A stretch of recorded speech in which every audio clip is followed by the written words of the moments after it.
Hello, dear viewers. Welcome to Wild Werewolf. Are you ready to embark on a wild and thrilling journey into the world of werewolves? Here. We'll explore the untamed nature, the raw power, and the captivating stories of these mythical creatures. So, get comfortable and let's unleash the wildness together. Chapter 45. Like I'm gonna lose you, how do I live, John? I'm not happy about it. I know it's repetitive and I apologize, but I don't like the idea of Rosalind being with anyone else but me. And I don't mean just physically. I know you're thinking by now that I set myself up to fail in a doomed relationship, and I did. It's true. Can't deny what's being discussed since the beginning. I know it's happening. I just don't like it. I accept it. But I can't wrap my head around not having her company anymore. And that is not to say if she doesn't get relocated to the Blood Moon Pack, since her mate is from over there. Damn, that'd be far worse. Bottom line is, I can't stop myself from falling deeper in love with her every day. I wish I could. Have you ever seen a film that the protagonist is dying, so they get to realize their final wishes? Well, if you haven't, I recommend The Fault in Our Stars or Last Holiday, depending on your age. For the last 60+ days, Rosalind and I've been having the best time together. And yes, we did use the second secret room a lot. Except this time is not exactly a secret. It's just a visitor's room that no one uses at this time. At least, not until the Ascension ceremony. And by then, the point is mute as she will find her mate, a Williams from the Blood Moon Pack.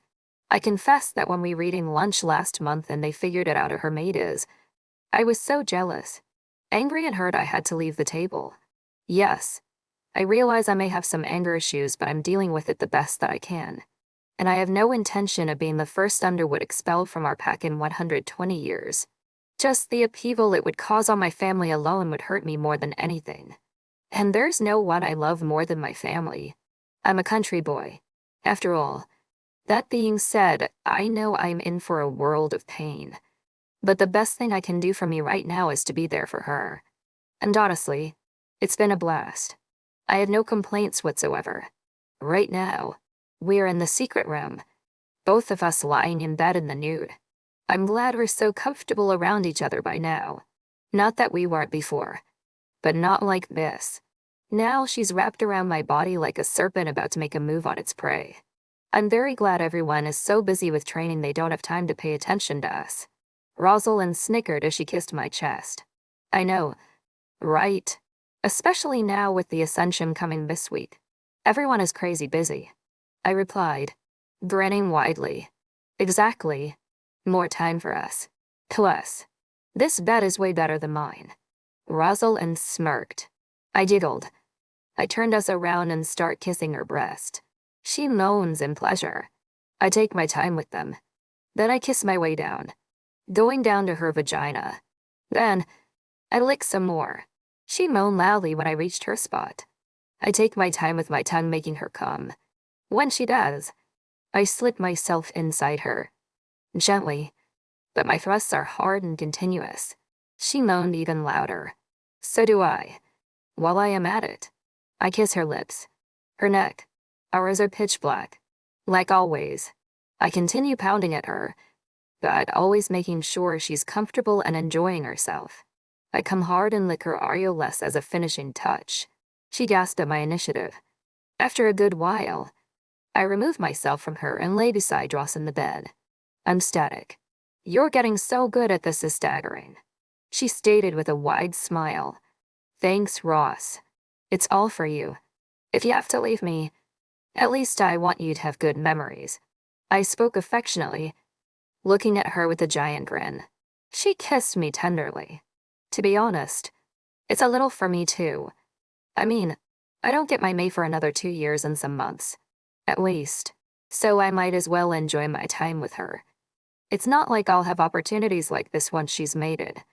But that's the least of my worries. Thank you for that. And I want you to know I do appreciate all the effort you put in these last few months. It's not lost on me that it's impossibly difficult on you. I need you to know I'd be down to wait for my mate a while longer. It's not my fault I'm so difficult the goddess had to send me a special mate. She snickered. I laughed out loud. I know, Ross, but thanks. I don't think you're difficult. I think you're the best. And though I don't know how I'll cope with you being mated, I'll be happy if you are.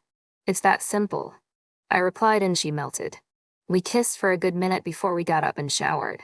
What can I say? She's my moon, my sun and the stars. She owns my heart from the moment I see her smile shine. And I do anything for her. So yes, today I'm the happiest I've ever been. Tomorrow is the first day of the rest of my heartbreak.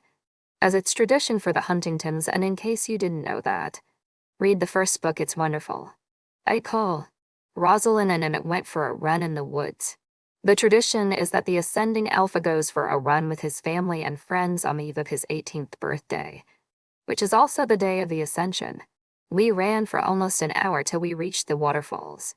However, unlike the last time a Huntington came of age, this party was co-ed, so Sam waited for us to arrive at the falls with towels in our clothes.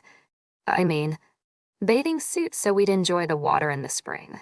When we got there, Sam followed us to buy two and placed our swimsuits next to our wolves into distant places. That way, I can shift back into human with Rosalind because we've already seen each other naked. And Emmett and Paul can shift together because they too have seen each other naked hundreds of times, just not for the same reason me and Ross. I mean, they take together. So it's possible even Sam saw Paul naked too. But we're not gonna comment on that. I'm not my mom. I miss running. Goddess, I needed that. Rosalind is the first to talk. Out of the woods. Me too. I haven't ran in a while. I sounded a little out of breath. With back-to-back training and exams, I barely had time to walk, let alone run. Paul joked and we laughed. Me too. Emma agreed, emerging out of the woods. The boys were shirtless and wearing trunks and the girls' bikini swimsuit. And still Rosalind got dressed first. Go figure. Me three. Sam chimed in. She didn't want to be left out. Plus, she also had exams and Luna training. I just can't believe it's April and I haven't found my mate yet. Do you think she's from the Blood Moon Pack too? Paul asked and I grimaced a little. Very likely. Also, I think I know why you haven't found her yet. Paul, the goddess doesn't want you to mate before the alpha. Being the eager beaver that you are. If you found your mate, she could have been already pregnant by now. And then, your son would face the same situation my John has. Your son can't be too older or younger than Emmett's. Otherwise, they don't ascend together. Rosalind stated, and Paul saw the light. You're right. Ross, that does make sense. I mean, they invented birth control pill now for the last 70 years or so. But I see your point. Paul snickered. It takes some time for the pills to start protecting. Trust me. I know. Rosalind spoke with a serious tone. And I can certainly relate. And I don't think you're the sort of type who waits. No offense. Sam smirked. None taken. Luna, why would I wait? As soon as I find her. The only thing I'm waiting for is her consent. Paul snickered. Well, that's good. You know, Sam shot a wide-eyed glance. Oh my goddess. Alpha, have you not told her that there is no raping your mate? That would make me feel worse than any pleasure I could get from the sex. The pain trough the bond would destroy my psyche. Paul shouted. He looked pissed at the assumption. I'd be too. Okay, Paul. Calm down. She didn't call you a rapist. And she doesn't understand the bond so well cause she's not a wolf. Breathe. Emmett tried to defend his mate. I'm with you. Paul. I mean about the bond. It's a crazy concept that humans can't grasp as they don't experience it in the same intensity that we do. I interjected. Thanks. John. I appreciate it. I just don't like the assumption. You're right, Paul. I'm sorry. Sometimes it's easy to judge on the exterior and the demeanor. But you're absolutely right.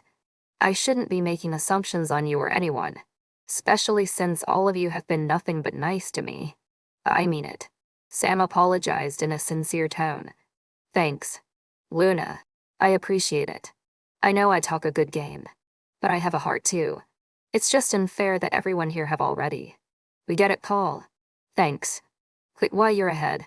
Rosalind snickered. Will laughed. I hate to say it, but I'd be feeling angry too if I was in his position.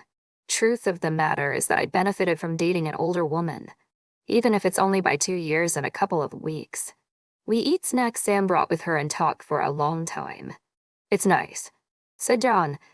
Have you asked your mom for some sedatives for tomorrow? Paul joked. They all laughed. Did one, Paul? No, I didn't. Yet, I mean, I don't know. I think it might be a good idea to have some just in case. But no, I haven't asked. I get lost in my train of thought. Well, I'd ask if I were you, because I don't want my first act as beta tomorrow be to put you on trial. Paul looked at me very seriously. He wasn't joking this time. I know. Paul. Funny thing is I've never had anger issues before, so I don't know why now. Why would I have anything to be angry about? As my mom would say, I'm a straight white boy with loving parents and a hot girlfriend. If anything, I should have happy issues. I croaked. They laughed. Don't forget handsome. A straight handsome white boy. Sam snickered. Emmett looked at her with wide eyes. So did Paul. That's Spidey. My faded Nate. White flashed around me and I went spun with the beat of the heavy techno music the DJ was playing. I have eyes. The boy looks like a young Thor. Sam defended herself. We laughed again. That's true, John. But we all know why you're angry. It doesn't take a doctor to diagnose that. Paul stated. And he was right. I knew why I was angry. It doesn't take a genius to figure it out. So, I heard you to saying sons. When are you expected to have children? Sam questioned wide-eyed. Well, it doesn't mean to be right away. But soon.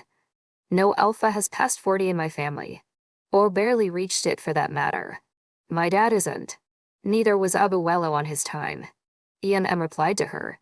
Not to mention that if Paul finds his mate tomorrow, I bet you my Kari's mate will be pregnant within a month. Rosalind snickered. Our car. glared at her. Dude, you're getting alpha. Are you not leaving the car to me? What the fuck? Rosalind complained. She looked pissed. I will. Relax. I'm just messing with you. Plus, I'm buying a new one as soon as I get my first paycheck. And it's smart. I think you're overestimating an alpha's pay. Remember, we live in a small town. Rosalind snickered. Tell me about it. I feel like when your boyfriend asked Dad if we could split the check. said, sounding defeated. They both laughed. But Sam and Paul didn't get the reference. I was trying to get you both to be alpha. Excuse me for not knowing the facts of life at 15. I rebuked. Annoyed. I still can't believe you're 15 and have already. Let's get in the water before Paul makes me lose my snack. Shouted. We laughed. Sorry, not sorry. Paul. I love her. I would be fine either way. I mean, I would be cool if I had to wait. Or even if it wasn't a possibility. Like we discussed on Chapter 2. In any case, I love her with everything I've got. She's the first thought I have when I wake up and the last one before I dream. She's the reason behind my smile. The reason for everything that's good in my life. Tomorrow, we have a new alpha and beta, and I would lose the love of my life. And I sincerely don't know how am I ever going to live without her. Chapter 46. Don't dream it's over, Rosalind. It's a nice day for an Ascension. Isn't it? Granted. It could be better. It could be mine. But that ship sailed. Now, all I care about is finding my fucking mate. Excuse the language. It's been a long time coming. I've been waiting for this bastard to arrive since I turned 17. And today is my birthday. So it's been exactly a year. Finally, I know what the fuss is all about. Finally, I'd understand the wait. Maybe. Who knows? I couldn't be more excited, to be honest. However, this was my final night with John and he stayed in my room as he promised Dads he'd sleep in the floor. Which he did. He is an honorable boy after all. Plus, it's not like we haven't already made plenty of use of the not-so-secret room. I'm not stupid as to let anyone send any naughty activity from us in here. I wake up and roll over to kiss him. Good morning. Underwood, are you going to miss me? Like the air that I breathe. He spoke in a rusk voice. Damn. You don't play around. Do you? I snickered. I do. But I promised your daddy I wouldn't. He replied and I gasped. John Underwood. You naughty boy. All this time playing nice. I croaked. I am nice. Just not a saint.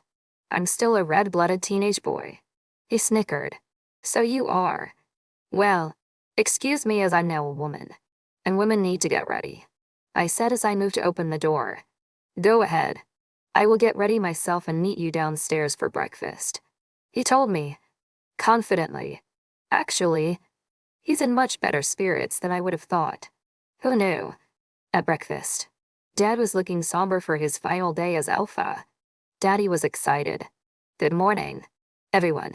It's such a nice day for an Ascension. Am I right? I greeted everyone in a great mood. John's already at the table. Why is Dad not eating? I asked as I noticed none of the people eating. And again, in case you missed the first book, no one eats before the Alpha. It's a thing. I was waiting for you. Before we begin this auspicious day, I must inform you all of something. There's been another dream. Dad informed in his ominous voice. Oh fuck. Don't tell me my mate isn't coming. I gasped. Nervously. Language. Rosalind. Just because you're 18 doesn't mean I won't crack the whip. Daddy chastised me. I looked down for a moment. No, your mate still has the same deadline to appear as before. But the message was this: I'm not to allow anyone's ascension until both my children are mated. Dad stated. Okay, Dad. But why? Whoever Rosalind mates is not gonna change the ascension. Am I right? Lee. Yes, son. The rule is whoever finds their mate first ascends. So it's highly unlikely the ascension changes. Dad replied in a serious tone. Did you dream about this last night, Uncle? John asked Dad. No, John. I have dreamed it the night after I dreamed about Rosalind's mate timeline. But I'm only telling you now because Rosalind is still unmated, he said, looking at me. That's fair. But her mate comes today for the ascension.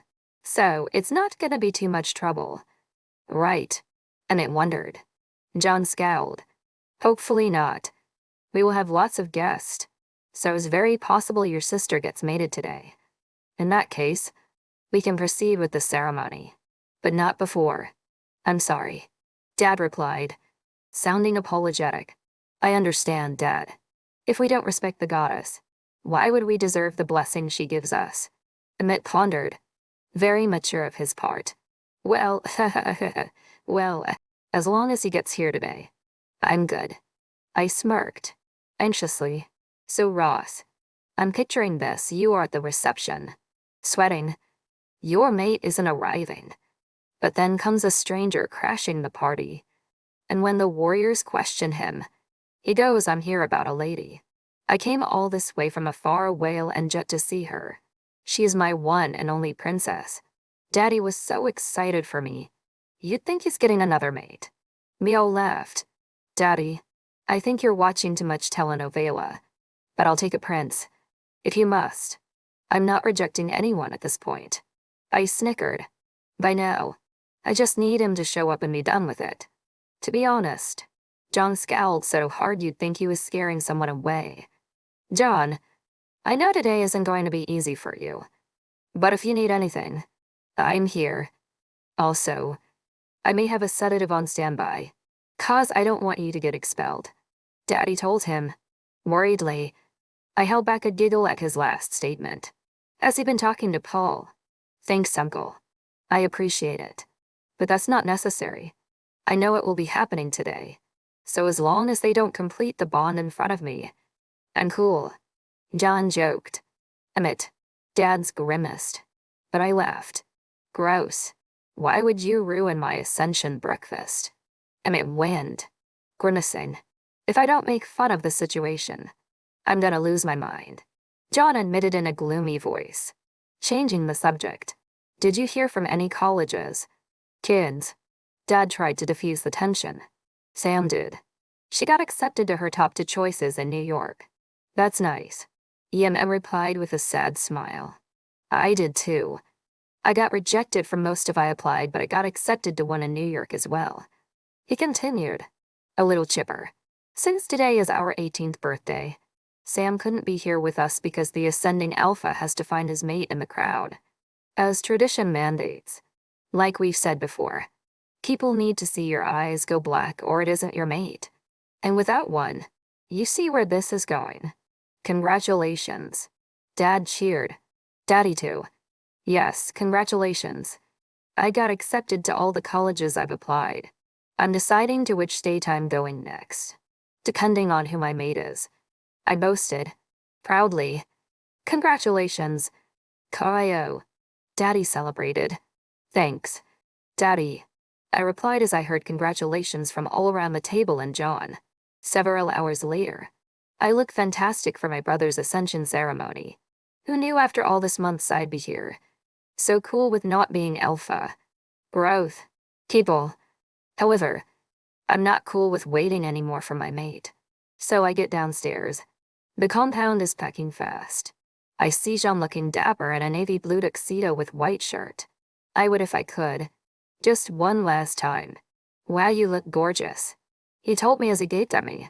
I am wearing a strapless red dress that was fit for the Oscars. You're not so bad yourself. This tux is giving me the chills. I complimented it as I slid my hand on his tie. Thanks. Everyone is arriving fast, isn't it? He said nervously. Yes, it's a long ceremony. That's why it starts in the afternoon. I smirked and left the pack house. He walked behind me. I roamed around the land sniffing away. Since I'm 18, I can sniff out my mate now. I don't need him to discover me anymore. Girl power. From afar, I see Lauren and Casper Williams coming. And finally I'm ready. I can feel John anxiously staring not far behind me. But at this point I just need to be done with it. Of course, Dad and Daddy are at the front greeting all the guests, as it's protocol for the alpha couple. Soon, it'll be EMM and Sam. So excited for them. Genuinely. As I see Luna Lauren, Alpha Casper and their family, I immediately sniff out their children. I'm hungry for my mate, salivating for it. I don't know if I'd move over there, but I'm open to discuss the idea. Hi, Luna. Hi, Alpha. I greeted them as they come trough. I bowed my head. Naturally, I get reacquainted with their children. But alas, it's none of them. I was so convinced, so damn sure. It made perfect sense. It would have played out so nice. Another Williams pairing. Come on. But that's not in the cards for me. I see Uncle Mike and his mate arriving with their beautiful daughter. She looked like a princess in the most beautiful dress. She's my age or younger and she's gorgeous. At this point, I'd be down for it. You'd never know. But alas, it isn't her either. Uncle Mike. Uncle Caleb. Welcome. I greeted as I saw them. They introduced me to their daughter, Christina. Legit. She looks like a doll, she's so pretty. I'm so glad you could come. I told them, smiling. Nice to meet you, Christina. I greeted her. They too looked dapper. What a handsome couple. I was just about to tell them to have a great ceremony when I see a boy with pitch black eyes coming in the direction of Christina. Motherfucker. I can't believe he got mated before I did. Paul comes near her with his dark eyes, under the hesitant, watchful eyes of her father's. She is not 18 yet, so she doesn't recognize him the same way he does. Her eyes don't get dark, but like we said time and time again, it's an unmistakable scent. That's by my fated mate. Lights flashed around me and my wound spun with the beat of the heavy techno music the DJ was playing. Paul declares in a deep, husky voice as he approaches her carefully. She looked scared at first, but then she sensed him. He sensed her. They hold each other close, just scenting one another. Her dads look so proud. They're tearing up. I mean, it's a rite of passage for every single werewolf. Or so I'm told. They held each other with such tender. It was hard to look away. Eventually, they parted ways and then they went for a kiss. There's such passion between them. You'd think they'd known each other forever. After that, Paul's eyes turned back to normal. and he introduced himself to her and the dads. Paul looked so happy that I felt a stain of jealousy. And they are off to talk. I'm happy for him. Really? But time's a-wasting. Where the flying fuck was my mate? Half an hour later, I was just about to pray an Ascension crasher would arrive just like Daddy wanted. But unfortunately, no one crashes an Ascension. Not if they want to live. I mean, can you imagine the security? The number of warriors. Anyway, I digress. Back inside the house, a very nervous ascending alpha is counting out the minutes and looking around for clues. But as soon as he sees me coming, his face cracks. I'm sorry, EMM. I tried. Even Paul got mated, I said as I watched him gasp. Paul found his mate. Got us? That's awesome. Who is she? Them, he asked, nervously. She is Uncle Mike and Uncle Caleb's daughter, Christina. She looks so gorgeous. I kinda wish she was my mate. I croaked. Sorry, Ross. She's taken. Paul snickered as he arrived. His grin is so wide. Congratulations. Beta. IMM cheered his best friend. Thanks. Alpha. Like Rosalind said, I knew I'd be mated at my Ascension. Damn. I hate it when she's right. Paul snickered. You didn't tell him. I looked at EMM worriedly. Tell me what? Paul looked at us curiously. Good evening, esteemed guests and pack members. Dad started at the microphone, and we all just stood there listening. The compound was so packed. There were people standing. I'm Alpha Daniel Huntington, as you all know, and today marks my children's 18th birthday. He stated and the crowd cheered. See, when I got twins as firstborn. I looked around to see if we had a reference as to how any alpha before me have dealt with the situation. But there wasn't any. I couldn't find a single alpha that had twins before me. And it's just my luck to deal with a situation never before seen, as I am the first alpha of my pack to have a male mate. You guys remember the scandal, right? Dad joked. The crowd laughed. So, as they got older, the question began being asked to who would succeed me as alpha. And I debated for a long time. Discussed it over with my Luna. But I couldn't decide. So one time, under pressure, I blurted whoever gets mated first. Ascends. Was it a hard decision? Not so much. Leave it up to the goddess. Whoever she decides goes. It was easy. Turns out it wasn't easy at all. My boy found a beautiful mate named Samantha. But the goddess came to me in a dream and told me I couldn't allow any Ascension until both my children got their mates. The crowd gasped. She told me my girl Rosalind would get her matey days, and she also told me it's gonna be a special mate. The crowd was following the story unfold attentively. The whole thing sounds straight out of a telenovela my mate watches. Dad said and they laughed. Daddy didn't like it so much. So I thought, special mate. Great. Maybe we get a Williams again. Or maybe a Flores, a Smith, or any of the distinguished families I'm honored to host today. However, you know what they say, werewolves plan and the goddess laughs, he said with a sad realization. My daughter didn't get mated today, so there will be no Ascension, Dad stated, and the crowd gasped. Everybody was floored. This has never happened in the history of the pack. Even my grandfather's Ascension didn't delay, and his mate lived in a different city. I do offer my sincerest apologies to all our guests and pack members, but I can't disrespect the goddess. She gave me my mate, and I just can't disobey her. Dad spoke with sorrow. The crowd applauds. Food and beverages will be offered for your trouble. Don't worry. We can still party. Oh, and in case anyone is interested in the tickets to Vegas for tomorrow, I'll be right over here. Dad joked. We all laughed. Annette looked heartbroken. I'm sorry. If it was up to me. I know. Sis don't worry. The deadline ends in a couple of weeks. We can wait till then. Right. He said and looked at Paul, who agreed after a while. Damn. Goddess. Way to dream your way out of a beautiful ceremony. I was so looking forward to meeting my mate.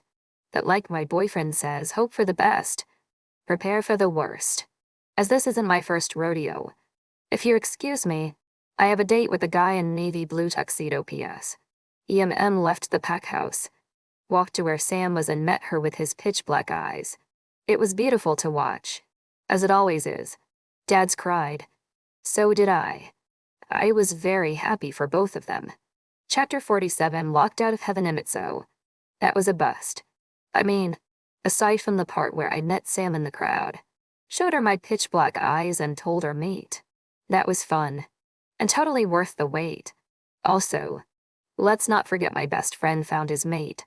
That's nice too. He so deserved it.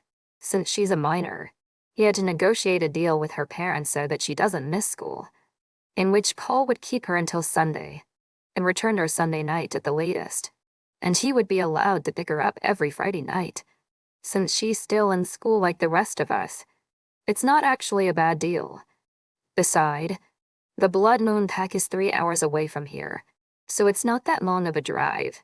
It just sucked that he only had one night with his mate, since today is Sunday.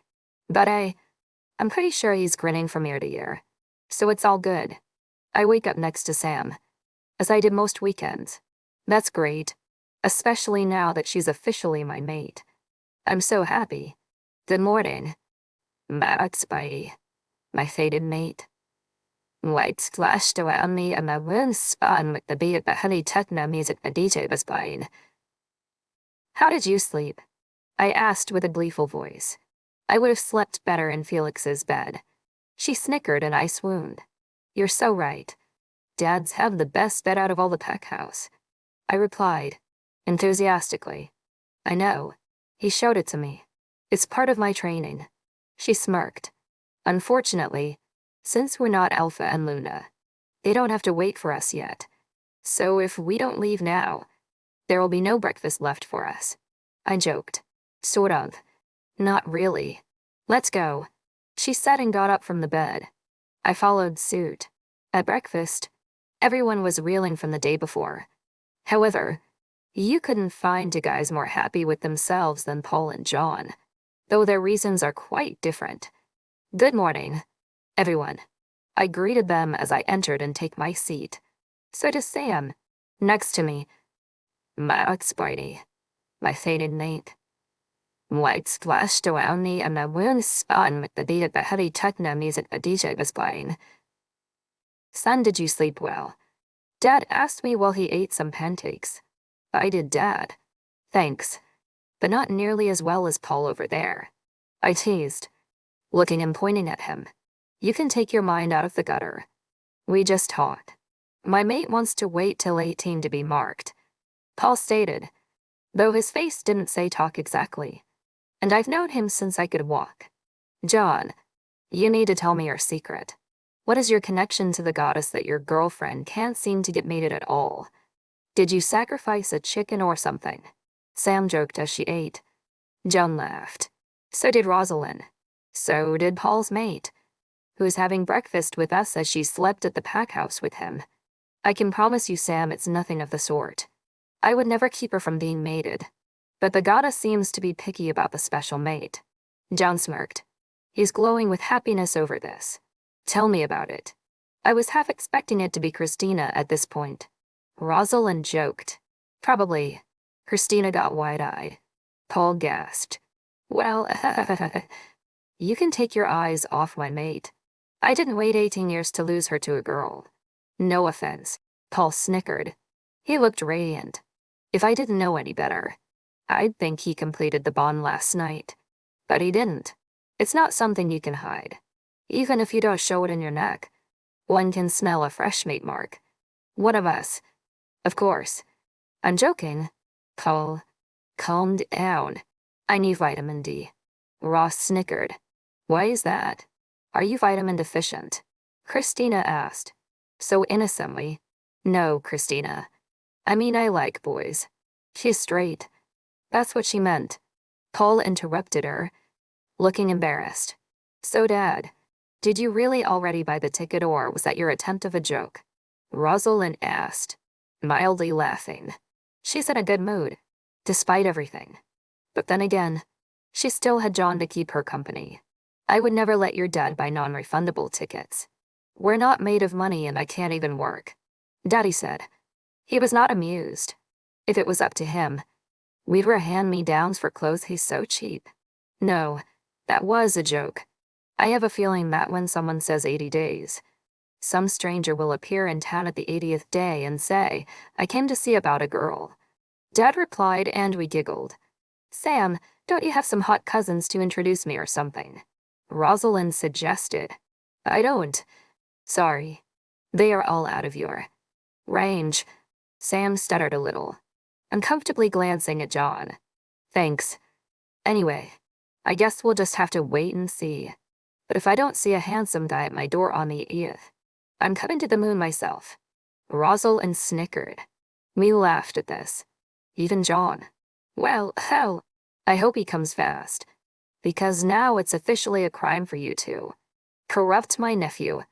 Daddy croaked, sounding and looking uncomfortable. Uncle Felix, John shouted, gasped. "Matt Spidey, my fated mate. White splashed around me and my wind spun with the beat of the heavy techno music the DJ was playing." "It is. Tell them." Sam and Daddy looked at her, expectantly, an 18 and a 15 years old. "Sorry, Joan. You need at least 2 years to be protected under the Romeo and Juliet law." Sam told him with an awkward smile. "That's not a problem. My birthday is in 2 weeks. I can wait till then." John spoke feeling proud of himself. Except by then, her mate will have already appeared. "Sorry, buddy." Sam spoke sheepishly. "I don't care. I love her. I'll be with her for as long as she wants me." John retorted. His happiness is unshakable. I admire that in him. "Thank you. Jailbait." Rosalind snickered. John did not laugh. But we certainly did. Hours after that, Paul returned his mate to her parents. But not before whispering to me at some point that they did some stuff last night. Like I said, teenagers are resourceful. They always find a loophole. And that grin on his face was too suspicious to go unnoticed by me. I had to return my mate, as we're still in high school. John eventually went back home, and so did the rest of the guests. The place was all to ourselves again, but not for long. Dad did not look too pleased after the not Ascension, but I don't think he's that surprised. To be honest, I guess we all do expect our mate to appear at the 80th day indeed. Anyway, what's a couple of weeks for someone who've waited 18 years? It's not like the goddess would go back on her word. I'm positive that my sister's mate will appear, even if the goddess has to drop him out of the sky herself. Not a joke, just a fact. Matt Spidey, my fated mate. Lights flashed around me and my wind spun with the beat of the heavy techno music the DJ was playing. We're back to normal teenagers again. The only difference is we're legally adults. Most of us. Sarah and Georgia were still 17. And John's still a 15 years old. But he's always been a kid. Bro, you're not gonna believe it. My maid is a freak. She really is a goddess sent. I think I love her already. You can't imagine the stuff we did. She made me in Resend. Paul began telling me his mating adventures while we were in the corridor. I could tell he's dying to gloat since yesterday. And I blushed at some of the stuff he told me. Damn, she really is his dream girl. At lunch, we're back to PG conversation. Of sorts. Jailbait. Now that we're near your birthday, is there any hot friends or distant relatives you want to introduce me? Rosalind snickered, looking at John. First, stop calling me jailbait. Second, it'll be a cool day and hell the day I introduce your mate to you. Keep cool. The goddess will find a way to get him to you. John snickered. Confidently woo. Jailbait got game. She teased. John did not look happy. I just can't believe Paul got mated before you, Ross. Sarah chimed in, still gobsmacked at the news. I know. Right. When I saw his black eyes coming at my direction, I froze a little. She joked. Sort of. Not really. You wish. Ross used news. You lose. Now, I got my own mate. And you'll probably get some redneck country boy that's gonna show up at the 80th day. Paul snickered. I've never seen him so happy. And honestly, after his dad, nobody deserved it more than him. When is the 80th day anyway? Georgia asked. Curiously, 2 days after my birthday. John replied in a somber tone, "Wow. What a birthday present. John, you turn 16 and lose your girl." Paul teased him. And then it happened again. The pitch black eyes. Except this time it only startled us. "John, I'm serious. You need to chill, otherwise you're gonna have an accident." Rosalind exclaimed to him. She put her hands in his face to direct his head to her. Immediately, his eyes went back to normal. "You need to learn how to take a joke. Bro, I'm serious. It's not like you're lacking on girls. You can get another one in no time." Paul scolded him. John got up and left. Rosalind wasn't far behind him. "You're right. Just leave him be. It's tough for the kid," I told him with a sad tone. The rest of the week went by so fast. I guess I was definitely less stressed than I thought about my ascension. It must be a mate thing. Speaking of which, I haven't marked Sam yet. Not because I didn't want to. I was just a little nervous about it. I mean, I had to ask her. And I hope she's ready. Plus, I'm supposed to do it after my ascension. Not before. The following Saturday, we were at my house. I sit her down in my room. "Hi, Sam. The reason I wanted to talk to you here is that I wanted to ask. Are you cool with completing the bond?" Matt's Brady, my faded mate. Lights flashed around me and the room spun with the beat of the heavy techno music the DJ was playing. This time, I snickered. She laughed.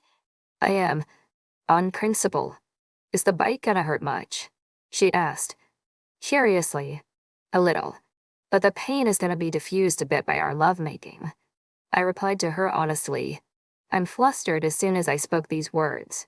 Then, "It's fine. I'm good," she said, confidently. "How can you not love her?" Swoon. "Great. I just have to wait for my ascension then," I said excitedly. And we get downstairs to the dining hall. "Christina, are you parents happy for you?" Dad asked her. She's here as she slept in the guest room when she came. Paul's house only has 2 rooms, so no privacy. He has a younger brother. They are. They told me they knew I'd be mated to this pack, as it's payback from the goddess for taking Daddy Mike away from here. She snickered. Dad's laughed. So did Aunt Denise. And they're right. I remember when Mike got mated. We were so surprised when we saw the giant warrior in front of us. It was a night to remember. For sure, Dad said as he laughed. Was your mom disappointed when you didn't ascend? Or she wants you to have another job?" Uncle Nate asked. Either way, Uncle Nate and Aunt Daphne are here to having dinner. So is their other son. She's a little sad for me because she knows I really want it. But she also knows it's just 2 weeks away. Even less now. At this point, she thinks Rosalind's mate will be a rogue. Paul answered with a smirk. "Oh my goddess. Can you imagine the gag? Sam, for the love of goddess, don't go to the woods alone, even if EMM proposed to you." Rosalind told her. Wide-eyed. Both she and I gasped. "Rosalind, what the hell?" I shouted at her, angrily. Then, I turned to Sam and explained the situation. "She's just mimicking Daddy's incident all those years ago. Have you taken Christina to meet your family?" Dad asked Paul, trying to diffuse the tension. "Of course. Alpha, first thing today I took her to meet my family." Paul replied with enthusiasm. He really is happy. And so am I for him. "Christina, if you need some pointers on being a beta's mate, I have 18 years worth of advice to give." Aunt Daphne chimed in. "Thank you. Drive Underwood. I'd really appreciate it," she replied with a smile. "Please. You can call me." She pauses for a second. Drive Underwood is fine. We all laughed, including her mate. Don't sweat it, Christina. When I was 5, she made me call her Dr. Mom. John told her with an amusing tone. We all laughed again. You try spending 8 years in college away from your mate and get back to me. By the time I graduated, I made Felix call me Dr. Sister. Aunt Daphne joked. She's the best. Oh my God. What if Rosalind's maid is a human to like me? What if she's walking down the street and pulls an Underwood? Sam whispered to me. I guess. But so did everyone around us who listened to that. Oh my goddess. Sam, I thought you liked me. Why would you say that? I don't want a human mate. Rosalind grimaced. She nearly cried. No offense. Daddy. Aunt Death. She amended after realizing the cringe moment. I'm sorry. Rosalind. It's just that I was watching the Underwoods and remembered their story. Sam replied. Embarrassed. Don't remind me. Sam, and what's this about pulling an Underwood? Now, my name has turned into a cautionary tale. Uncle Nate looked at us. Suspiciously. We all burst in laughter. So, what are the plans for my John's birthday party next week? Rosalind asked the Underwoods after a while. I don't know. I don't talk to my son anymore. He spent all his days he afraid you're gonna wake up mated. Aunt Dick snickered. She isn't wrong either. Mom, John yelled. Embarrassed. I'm sorry. Sometimes I forget how stressful this time is for him too. You know, Rosalind said and put her arm around John. I can feel him melting under her. So adorably gross. I know. But hopefully you idiots can ascend soon so I can have my mate all to myself. I can't wait to travel around and ditch these losers. Aunt Daff joked as she pointed at her sons. They both scowled.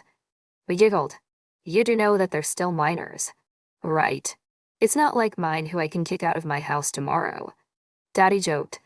Now, Ross and I grimaced. I miss this.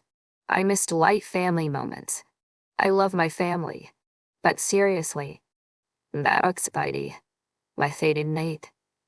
Lights flashed around me and my wheels spun with the beat of the heavy techno music the DJ was playing. Rogue, astronaut, prince, human, whoever you are, can you please show up and meet my sister so I can ascend?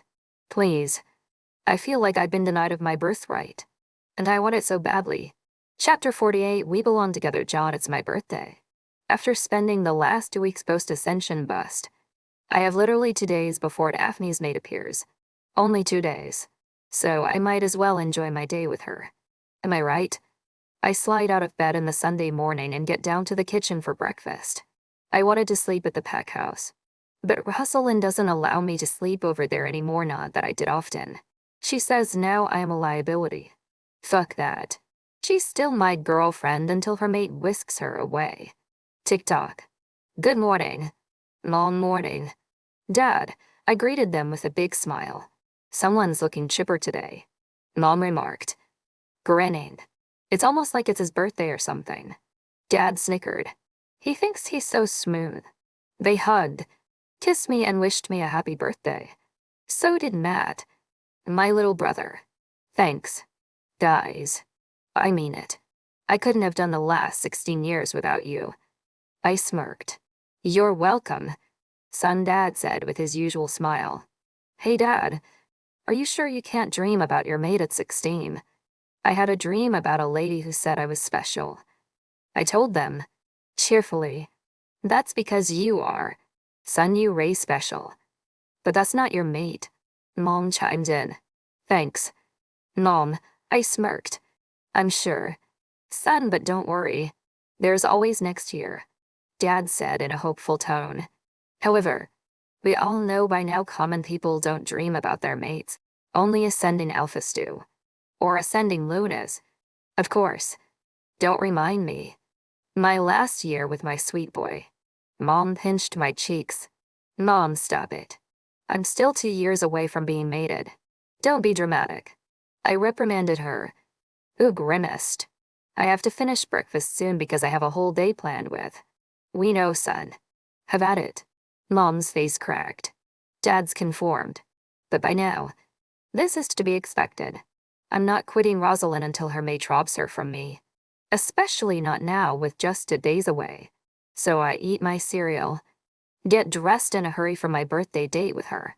My parents are also stopping by the pack house later to have a family date with my uncles. Rosalind, daughter, I apologize for not making myself clear before, because you were a particular challenge to pair. I had to make special dispensations in order to mate you.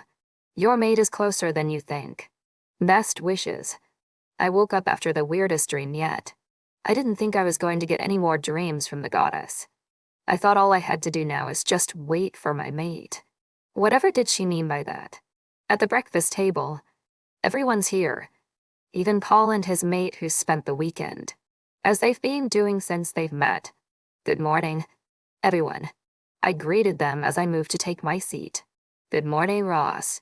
Dad, have you booked my Ascension ceremony yet? It's only 2 days left. And I asked. Sam was by his side.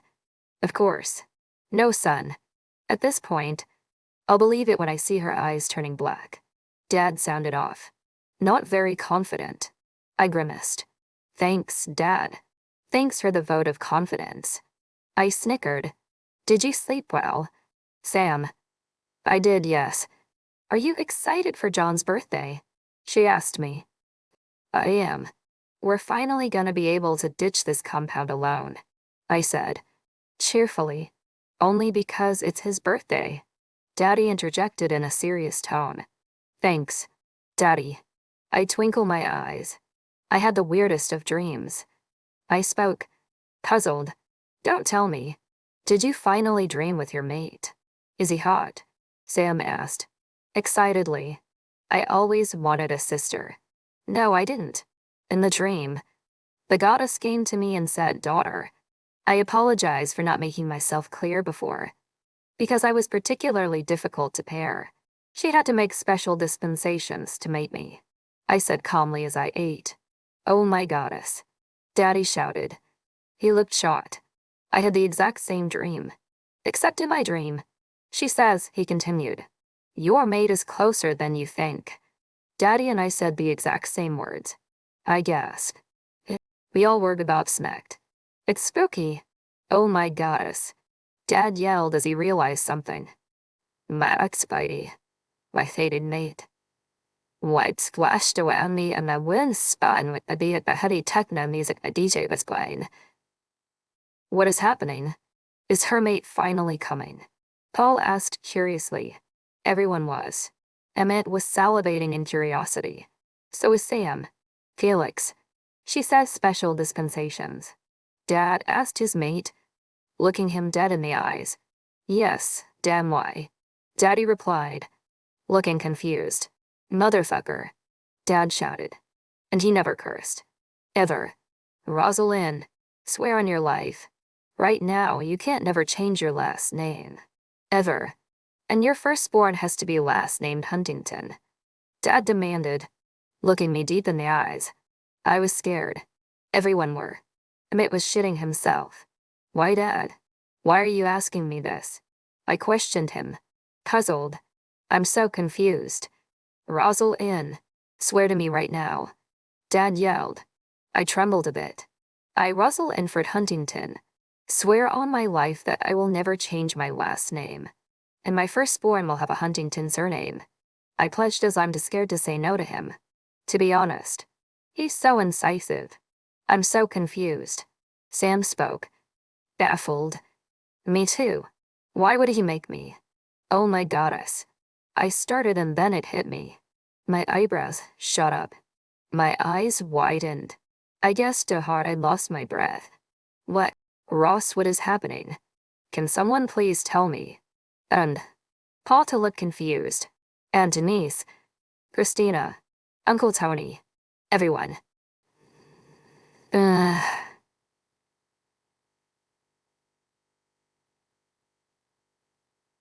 I'm the Dada. I stuttered, too nervous to enunciate. Good morning, everyone. How are you all doing in this fine day? John greeted us with a smile. As he entered the dining hall, my eyes turned pitch black. It startled Sam, Daddy, Dad, everyone who sat across from me. I stand up from my seat, startling the rest of the people present with my dark eyes. I walk up slowly to John, who is looking at me very scared.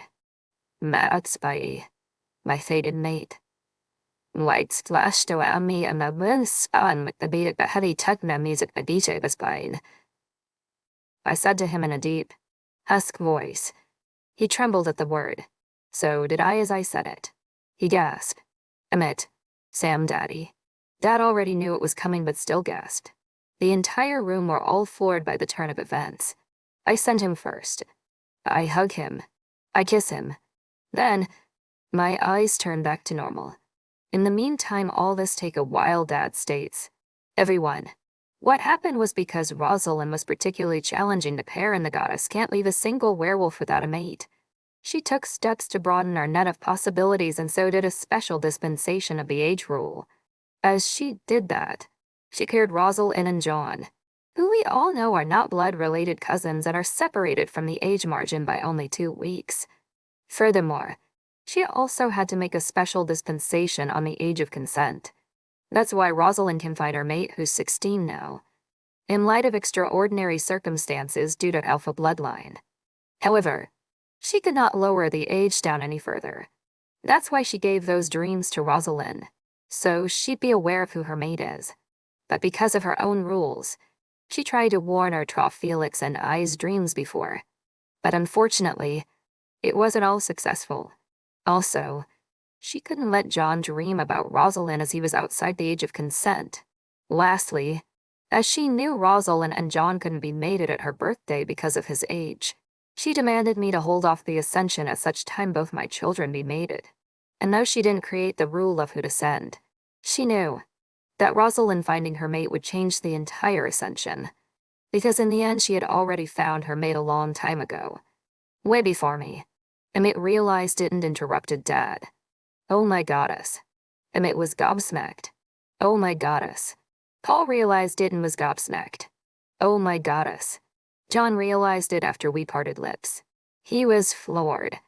John got down to his knee, bowed his head and said to me, "Long live the Alpha." So did Paul, Christina, Aunt Denise, Emmett, Uncle Tony, and all the warriors and everyone at the table got down to their knees, including Dad and Daddy. I was completely shocked. While they were still getting down, Uncle Nate and Aunt Daphne arrived and got caught by surprise and were shocked by the scene. They didn't understand it, but by the time they'd got down, Nate and Daphne got as well. After everyone got back up, John explained what happened to his parents and I sat back to catch my breath. I knew it. All the things that Emmett said a mate causes on her pair, Rosalind already caused on John. I saw it on plenty of occasions, especially the calming thing. Sam spoke first. Excitedly, "I'm sorry you're not gonna be Luna, Sam, but if I could, I'd totally mate you," I said as I reached my hand to touch hers. She smiled at me. "Thanks, sister. But like you said, I need the vitamin D." She snickered. We laughed. Oh my goddess. I'm gonna be Luna. John now realized it. Now that you got it. I teased him. Gasped. "Hey, I was too gobsmacked with you being my mate to think about being Luna." He rebuked, laughing nervously. "Oh my goddess.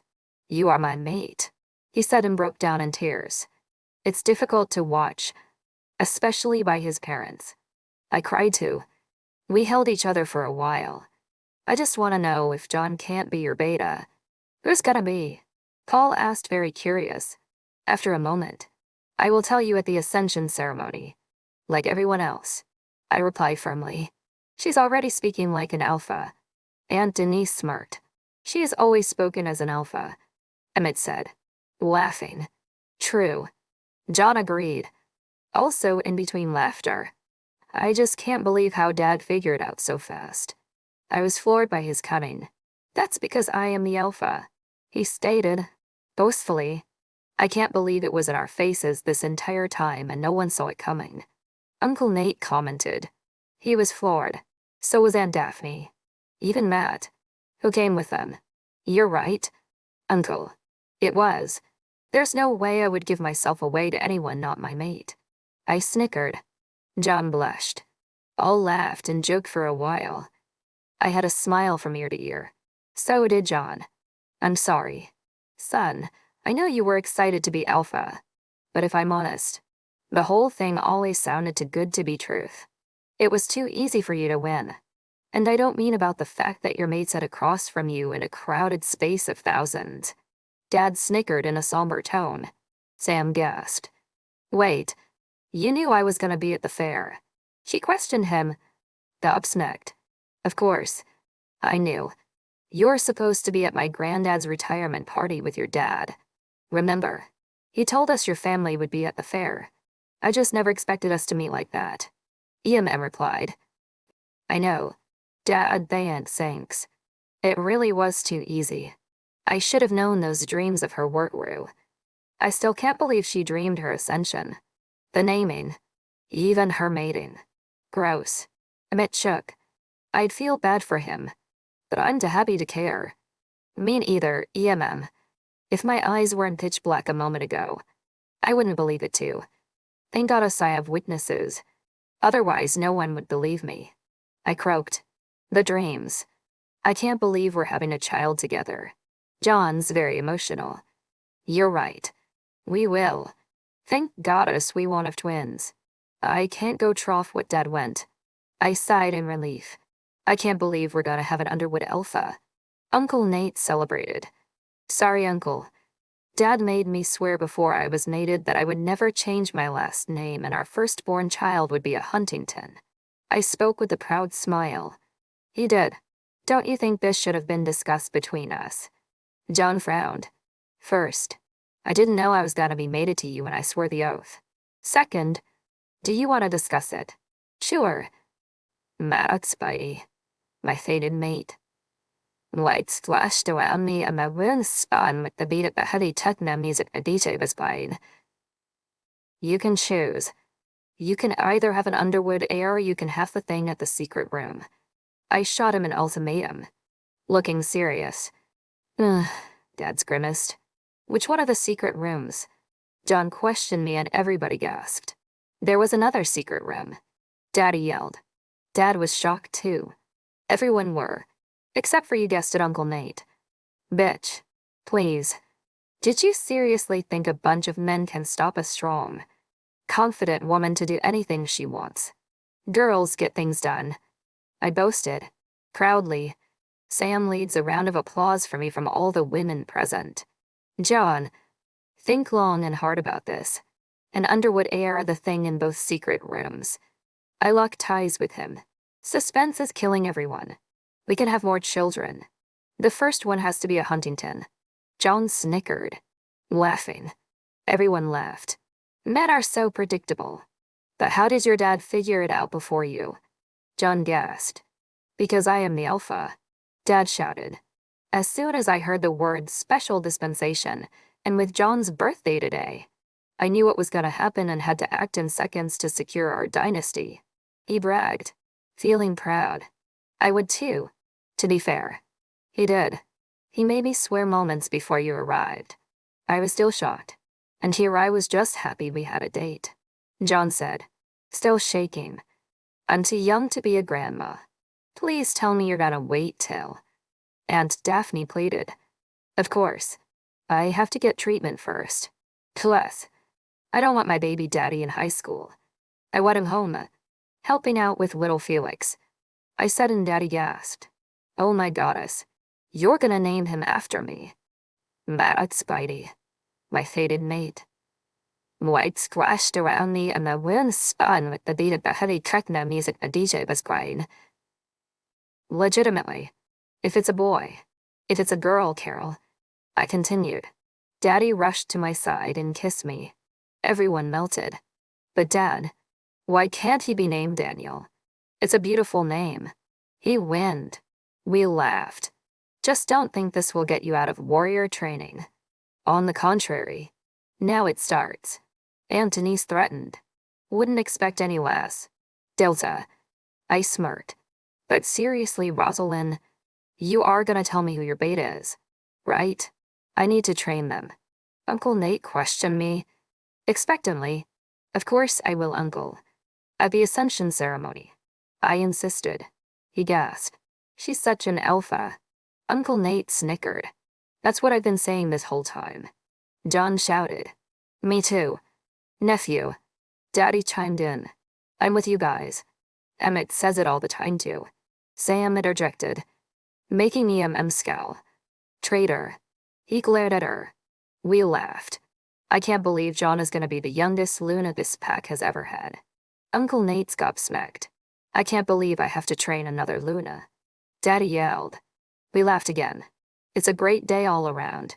And yes, I did spend the day with my mate. It's his birthday after all.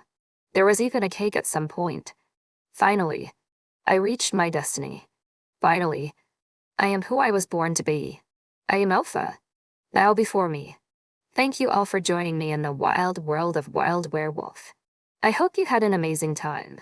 Don't forget to subscribe, leave your comments and likes, and come back for more wild adventures. See you next time.